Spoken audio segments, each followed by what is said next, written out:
राहुल, प्रिया और राजन कॉलेज में पक्के दोस्त थे। वो तीनों एक डॉक्यूमेंट्री मूवी बनाने के बारे में सोच रहे थे। वो वर्ल्ड के टॉप डायरेक्टर बनना चाहते थे। रात के 10 बज रहे थे। वो तीनों इस वक्त शिमला में घूमने आए हुए थे और होटल के कमरे में इसी बात को लेकर डिस्कस कर रहे थे। समझ में नहीं आता यार कि आखिर हम किस कॉन्सेप्ट पर डॉक्यूमेंट्री मूवीज बनाएं। अरे यार, बहुत सारे कॉन्सेप्ट हैं, किसी भी कॉन्सेप्ट को सिलेक्ट कर लेते हैं। हमें तो बस एक अच्छी सी डॉक्यूमेंट्री मूवी बनानी है और अपने काम को खत्म करना है। तुम दोनों पागल हो गए हो।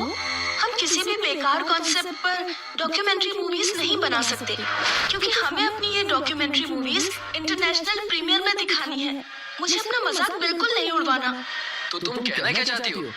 हमें किसी ऐसे कॉन्सेप्ट पर मूवी बनानी चाहिए जो आज तक किसी ने नहीं बनाई हो, कोई रियल कॉन्सेप्ट।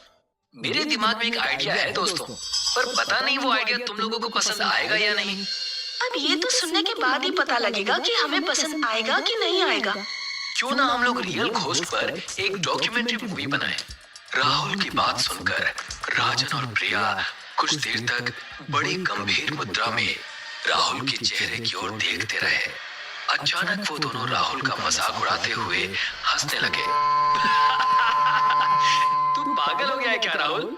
घोस्ट, आत्मा, ये सब फिल्मों में अच्छी लगती है यार। तो मैं भी फिल्म बनाने की ही बात कर रहा हूँ। अरे बेवकूफ, ये सिर्फ मनगढ़ंत बातें हैं। हम सब जानते हैं कि फिल्मों में मेकअप करके घोस्ट बनाया जाता है और हमें डराया जाता है। और अब तो VFX का भी इस्तेमाल होने लगा है। ये टेक्निक जब से आई है तब से ये घोस्ट एकदम रियल लगते हैं। यही तो मैं तुम दोनों को समझाना चाहता हूँ। सोचो, अगर हमारे कैमरे में कोई रियल घोस्ट रिकॉर्ड हो जाए तो हम दोनों की किस्मत रातों रात पलट सकती है। और यहाँ से कुछ दूर एक कब्रिस्तान है। कहते हैं कि उस कब्रिस्तान में सिर्फ और सिर्फ लावारिस लाशें ही दफनाई जाती है। उस कब्रिस्तान के बारे में ये बात प्रसिद्ध है कि वहाँ एक डायन रहती है और कहते हैं कि जो भी उस डायन को अपनी आंखों से देख लेता है वो उसे जिंदा नहीं छोड़ती। दोस्तों, मुझे नहीं पता कि इस बात में कितनी सच्चाई है, पर मेरा दिल कहता है कि वहाँ पर कुछ तो है। वो सब उस कब्रिस्तान पर जाने के लिए राजी हो गए। वो तीनों दोस्त होटल के रूम से बाहर निकल आए। बाहर सर्दी बहुत ज्यादा थी। हाड़ कंपा देने वाली ठंडी शीतलहर चल रही थी। हल्की हल्की बर्फबारी भी हो रही थी। वो तीनों एक कार के अंदर बैठ गए। राहुल ने ड्राइविंग सीट संभाल ली और उसने अपनी कार की दिशा उस कब्रिस्तान की ओर कर ली। कुछ ही देर में वो उस कब्रिस्तान में खड़े थे। पता नहीं क्यों उस कब्रिस्तान के भयावता भरे सन्नाटे को देखकर प्रिया के शरीर के रोंगटे खड़े होने लगे। भयंकर सर्दी में उसके माथे पर पसीने की बूंदें टपकने लगी, मगर उसने इस डर को बड़ी सुंदरता से छिपा लिया। राहुल ने तुरंत वीडियो कैमरा निकाल लिया। राहुल अंधेरे में रिकॉर्डिंग करते ही कब्रिस्तान के गेट से होते हुए अंदर चला गया और उसके पीछे पीछे राजन और प्रिया कब्रिस्तान के अंदर चले गए, जहां घना अंधेरा था। मगर तीनों ने उस कब्रिस्तान के अंदर कदम रखा ही था कि तभी राहुल और राजन के कानों में प्रिया के दिल दहला देने वाली चीख टकराई। क्या हुआ तुम्हें? तुम चीखी क्यों? जल्दी से टॉर्च निकाल राजन। राजन ने तुरंत अपनी टॉर्च निकालकर जला दी, मगर उसने देखा कि प्रिया उसके सामने खड़ी हुई उन दोनों को सवालिया नजरों से देख रही थी। तुम चीखी क्यों? मैं तो बिल्कुल नहीं चीखी, बल्कि मैं तो खुद हैरान हूँ कि मुझे मेरी चीख क्यों नहीं सुनाई दी। मुझे लगता है कि यहाँ कुछ तो गड़बड़ है।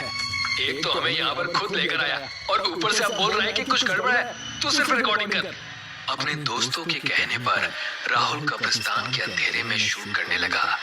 कुछ देर बाद राहुल ने अपने दोस्तों से कहा, ठीक है दोस्तों, चलते हैं। अब तो कंप्यूटर में देख कर ही पता चलेगा कि कैमरे में क्या रिकॉर्ड हुआ है। तीनों अपनी कार में बैठ गए। राहुल के चेहरे पर थकान झलक रही थी। क्या हुआ राहुल, तेरे चेहरे पर थकान कैसी? पता नहीं क्यों यार, जब से कब्रिस्तान से बाहर निकला हूँ मुझे ऐसा लग रहा है जैसे मेरे कंधे भारी से हो रहे हैं। कुछ ऐसा ही मुझे भी महसूस हो रहा है यार, लेकिन मैंने तुझे इसलिए नहीं बताया कि कहीं तू मेरी बात का मजाक ना उड़ाए। प्रिया, क्या तुम्हें भी ऐसा महसूस हो रहा है? मुझे ऐसा कुछ भी महसूस नहीं हो रहा। राहुल ने तेजी से कार अपने होटल की ओर दौड़ा दी। होटल के रूम में पहुंचकर राहुल अपने लैपटॉप से अपने कैमरे पर की हुई रिकॉर्डिंग देखने लगा। अचानक राहुल के मुंह से दर्द की वजह से हल्की सी चीख निकल गई। क्या हुआ? पता नहीं यार, बहुत सा बोझ महसूस हो रहा है, मानो किसी ने बहुत सारा वेट मेरे कंधों पर रख दिया है। अजीब बात है, कार के अंदर मुझे भी ऐसा ही महसूस हो रहा था, लेकिन अब मुझे बिल्कुल सही महसूस हो रहा है। टेंशन मत ले, मेरे पास पैरासिटामोल रखी हुई है, उसे खाकर सो जाना, तुझे आराम मिल जाएगा। लेकिन सबसे पहले रिकॉर्डिंग को देख लेना चाहिए। होटल रूम में आते ही प्रिया बाथरूम में चली गई। राहुल और राजन ने लैपटॉप की स्क्रीन पर नजरें गड़ा ली। तभी उन दोनों को लैपटॉप में कुछ ऐसा दिखा कि उन दोनों के गले से डर के कारण एक जोरदार चीख निकल गई। उनकी आंखें डर और दहशत से फटी फटी रह गई। वो दोनों एक दूसरे के चेहरे की ओर हक्का बक्का होकर देखने लगे। दरअसल उन दोनों ने देखा कि जैसे ही वो कब्रिस्तान में एंटर हुए, एक बेहद भयानक दिखने वाली स्त्री प्रिया को अपने पंजों में उड़ाकर ले गई। उन दोनों ने लैपटॉप में देखा कि वो कब्रिस्तान में अकेले नहीं थे। उन तीनों के अलावा कब्रिस्तान बहुत से भयानक दिखने वाली आत्माओं से भरा हुआ था और वो भयानक चेहरे वाले राहुल और राजन की ओर घूर कर देख रहे थे। राजन ने तुरंत लैपटॉप को बंद कर दिया और चीखते हुए राहुल की ओर देखकर बोला, आखिर वो भयानक स्त्री कौन थी जो प्रिया को अपने पंजों में दबाकर उड़ा कर ले गई? सवाल ये नहीं है कि वो प्रिया को उड़ा कर ले गई, सवाल ये है कि फिर हमारे साथ जो प्रिया आई है वो कौन है? तभी राजन शीशे की तरफ इशारा करते हुए बुरी तरह से चीखा। राहुल ने जैसे ही खुद को शीशे में देखा तो उसके भी गले से एक जोरदार चीख निकल गई। तेरे दोनों कंधों पर कोई बैठा हुआ है राहुल। राहुल के दोनों कंधों पर भयानक दिखने वाली स्त्रियां बैठी हुई थी जो सिर्फ शीशे में ही दिखाई दे रही थी। हमें यहाँ से भागना होगा मेरे दोस्त। तभी प्रिया बाथरूम से निकलकर बाहर आ गई। अचानक राहुल के कंधे पर बोझ खत्म हो गया, मगर प्रिया का चेहरा बेहद भयानक हो चुका था। उसकी आंखों की पुतलियां बिल्कुल सफेद थी, लेकिन देखते ही देखते प्रिया एक भयानक डायन में परिवर्तित हो गई। उस डायन का शरीर लचीला था। तभी वो डायन बहुत तेजी से राहुल के ऊपर झपटी में अपने दांत गड़ा दिए और उसका खून पी गई। उस डायन ने राजन को तो कुछ समझने का मौका ही नहीं दिया और उसने राजन के साथ भी वही किया जो राहुल के साथ किया। दरअसल प्रिया को तो कब्रिस्तान में डायन उसी वक्त उड़ा कर ले गई थी। प्रिया की लाश तो कब्रिस्तान में ही पड़ी हुई थी। कुछ ही सेकंड में वो डायन हवा में गायब हो गई। अगले दिन पुलिस को होटल में राहुल और राजन की लाश मिली। पुलिस इंस्पेक्टर करण अपने हवलदार से बोला, इन दोनों की लाशों की हालत देखकर लगता है जैसे कि इन दोनों को किसी जंगली जानवर ने मारा है। मगर इस 5 स्टार होटल में जंगली जानवर कैसे आ सकता है? इन्हें किसी जंगली जानवर ने नहीं मारा साहब, ये जरूर उस कब्रिस्तान में वीडियो शूट करने के लिए गए होंगे। कुछ देर पहले मुझे सूचना मिली है कि उस कब्रिस्तान में प्रिया नाम की लड़की की लाश पाई गई है। उसके शरीर को भी चीर फाड़ कर रख दिया है। वो इन दोनों के साथ शिमला आई थी। सारा शिमला जानता है साहब कि वहाँ एक डायन का राज है। तुम ये बात दावे से कैसे कह सकते हो? देख नहीं रहे साहब, सामने कैमरा रखा है, लैपटॉप बंद पड़ा है। जरूर ये दोनों कैमरे में उसी डायन को रिकॉर्ड करके ले आए होंगे। अगर ऐसी बात है तो फिर मैं वो वीडियो रिकॉर्डिंग जरूर देखूंगा। ऐसी गलती मत करना साहब, नहीं तो आज की रात तुम्हारी भी आखिरी रात होगी, क्योंकि वहाँ कुछ तो है। हवलदार की बात सुनकर ना जाने क्यों इंस्पेक्टर करण के डर से रोंगटे खड़े हो गए और फिर कुछ दिन बाद पुलिस ने फाइल क्लोज कर दी। और लोगों की तरह उर्वशी भी हीरोइन बनने का सपना लेकर मुंबई आई थी। उसने कई जगह ऑडिशन दिए, लेकिन ऑडिशन देने वालों की तादाद इतनी ज्यादा थी कि उसको लंबी वेटिंग पर लगा दिया जाता था। और इस शहर में वो सिर्फ एक राहुल को ही जानती थी। यार राहुल, किसी प्रोड्यूसर से बात हुई? अगला ऑडिशन कहाँ होने वाला है? तुमने जो अभी 3 जगह ऑडिशन दिए थे ना, उनका क्या हुआ? दिए तो हैं, बट अभी वोटिंग में नाम आ रहा है। 1 महीना निकल गया यार। अगर ऐसा ही रहा तो वापस जाना पड़ेगा। सुनो, वैसे एक फिल्म है जिसके लिए हीरोइन की जरूरत है, वहाँ तुम्हारी बात बन सकती है। हाँ। सच में? क्या नाम है फिल्म का? अरे नाम हॉरर फिल्म है, नाम है कोई है। वाओ, सुनने में कितना डरावना लगता है। तुमने अभी तक मुझे क्यों नहीं बताया उसके बारे में? वो इसलिए क्योंकि डायरेक्टर ने ना शूटिंग रोक रखी है। अब क्यों रोक रखी है ये पहले कंफर्म कर लूं, उसके बाद तुमसे बात करता हूँ। ठीक है। अगले दिन राहुल डायरेक्टर से बात करके उर्वशी से मिलने उसके घर पहुंचा। देखो उर्वशी, मैं डायरेक्टर से बात करके ही आ रहा हूँ और वो तुम्हारा लीड रोल के लिए ऑडिशन लेने के लिए तैयार भी है। हाँ। That's great। तो कल तुम मुझे लेकर चलना, मैं ऑडिशन दे दूंगी। हाँ, लेकिन उसकी बात सुनने के बाद मुझे नहीं लगता कि तुमको वो फिल्म करनी चाहिए। लेकिन ऐसा क्यों? It's a big opportunity यार। अरे जिस स्क्रिप्ट पर वो फिल्म बनाना चाहते हैं ना, वो 2 साल पहले लिखी गई है और उसने साफ कहा है कि जब भी किसी लड़की ने उस फिल्म को साइन करके काम करना स्टार्ट किया है, वो किसी ना किसी हादसे में मारी गई। अगर मारी गई तो वो उनकी किस्मत थी। इस फिल्म से उनकी मौत का क्या मतलब? राहुल की वार्निंग के बाद भी उर्वशी ने ऑडिशन दिया और फिल्म साइन कर ली। वो उस दिन बहुत खुश थी क्योंकि वो शूटिंग का पहला दिन था। उर्वशी मैम, फर्स्ट सीन में आप आईने में देखते हुए अपने बालों को संवार रही हैं, ठीक है? फिल्म का हीरो हर्षित बेड पर बैठा आपको निहार रहा होगा। तभी आपको आईने में भूतनी नजर आएगी और उसके हाथ में चाकू देखकर आपकी चीख निकल जाएगी, ठीक है? आप डरते हुए पलटकर देखेंगी और ये शॉट वहीं खत्म हो जाएगा। बस इतनी सी बात है। Okay sir, I got it.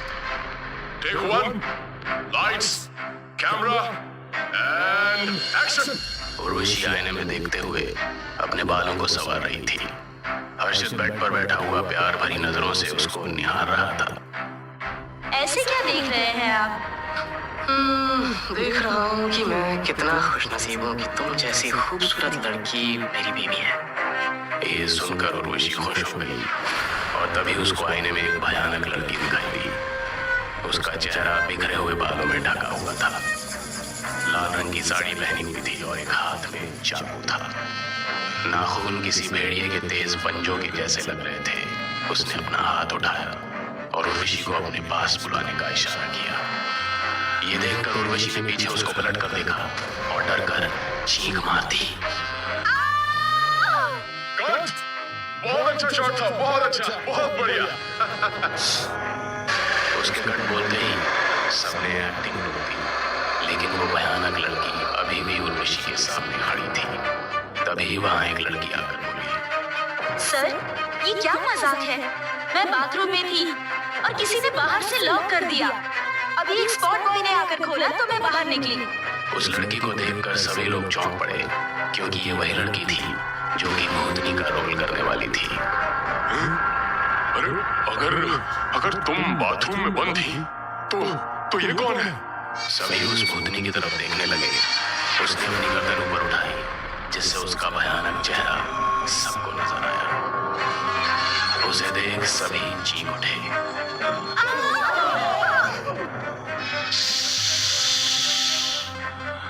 कोई है। वो ठीक उर्वशी के सामने थी। उर्वशी की धड़कनें मानो थम सी गई थी और वो खौफ से भरी निगाहों से उसको देख रही थी। कौन हो तुम? भूल गए मुझे? मैं विशाखा। ऐसा कहकर उसने हीरो की आंखों में अपनी उंगलियां डालकर उसको अंधा कर दिया।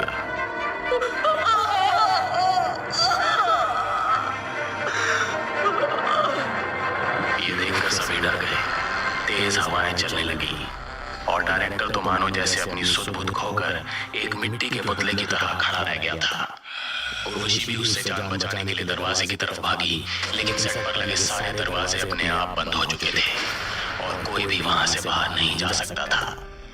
तभी भूतनी ने भागते हुए लोगों में से एक को पकड़ा और उसकी गर्दन धड़ से अलग कर दी।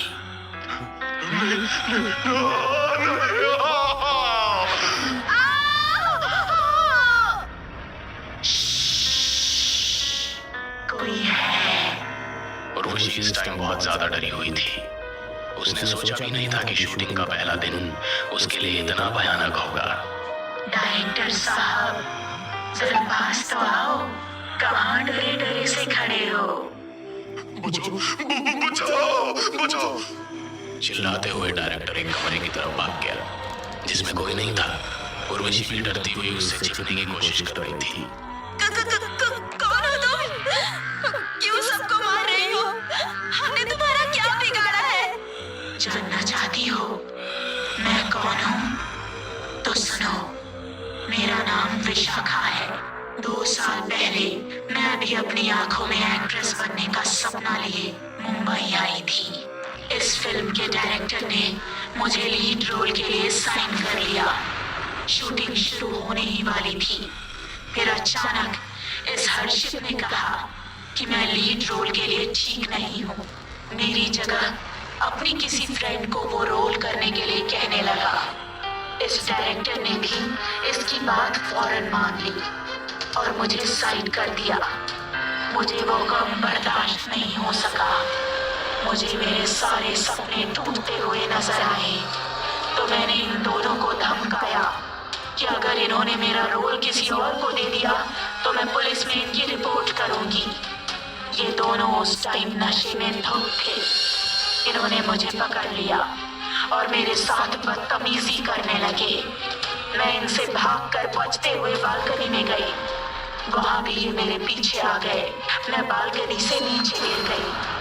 तभी मेरी मौत हो गई और इन्होंने मेरी लाश को ठिकाने लगा दिया। लेकिन मेरी आत्मा अब बहुत ही भयानक रूप ले चुकी है। तब से मैंने अपना इंतकाम लेना शुरू कर दिया और फिर मेरे बाद जब भी किसी लड़की ने इस फिल्म को साइन किया मैंने उसको खत्म कर दिया। ये फिल्म मैंने साइन की थी, इसलिए अब ये फिल्म कभी नहीं बन पाएगी।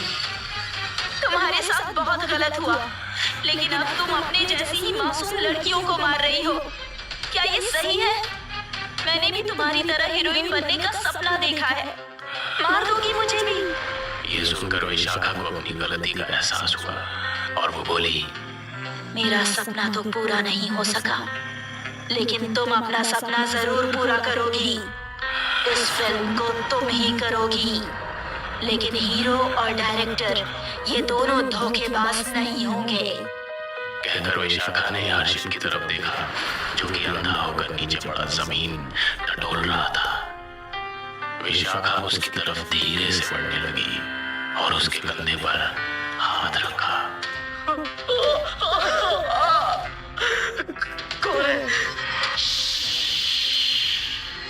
कोई है। ऐसा कहकर उसने एक पंजा हर्षित के पेट में ऐसा मारा कि उसकी आंतड़ियां बाहर निकल आईं और मुंह से खून निकल पड़ा। ये देखकर उर्वशी के डर का ठिकाना नहीं रहा और उसकी चीख निकल गई। अब विशाखा उस कमरे में गई जहां डायरेक्टर छिपा बैठा था। वो उसके ठीक पीछे थी। हे भगवान, मुझे बचा ले, हे भगवान। कोई है।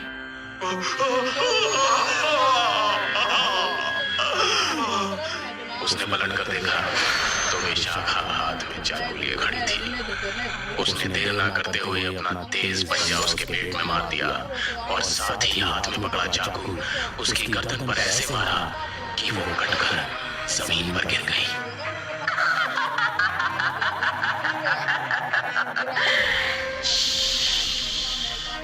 कोई है।